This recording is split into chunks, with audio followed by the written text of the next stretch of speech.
નમસ્કાર મિત્રો, અમારી ચેનલમાં તમારું સ્વાગત છે। પૂર્વ વડાપ્રધાન કેપી શર્મા ઓલી અને નેપાળી કોંગ્રેસના વરિષ્ઠ નેતા રમેશ લેકનની શનિવારે સવારે ધરપકડ કરવામાં આવી છે।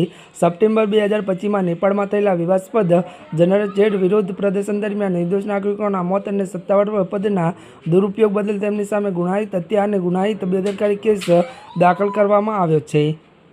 નેપાળના ગૃહ મંત્રાલય દ્વારા દાખલ કરવામાં આવેલી ફરિયાદના આધારે આ ધરપકડ કરવામાં આવી છે।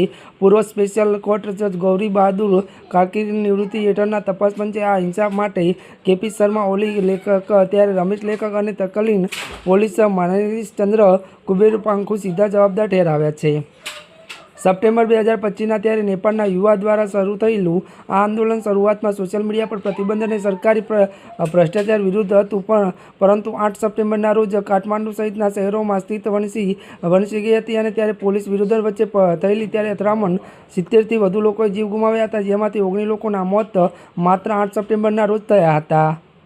વિરોધીઓએ આક્ષેપ હતો કે તત્કાલીન ઓલી સરકારે શાંતિપૂર્વક પ્રદર્શનકારી પર જીવંત દારૂગોળો ત્યારે વપરાવાનો આદેશ આપ્યો હતો। આ હિંસા બાદ જનતાનો રોષ એટલો વધ્યો કે કેપી શર્મા ઓલીની સરકાર પડી ગઈ અને હાઈપ્રોફાઇલ ધરપકડ બાદ નેપાળમાં ફરી એકવાર રાજકીય અસ્થિરતા સર્જાય તેવી સંભાવના છે।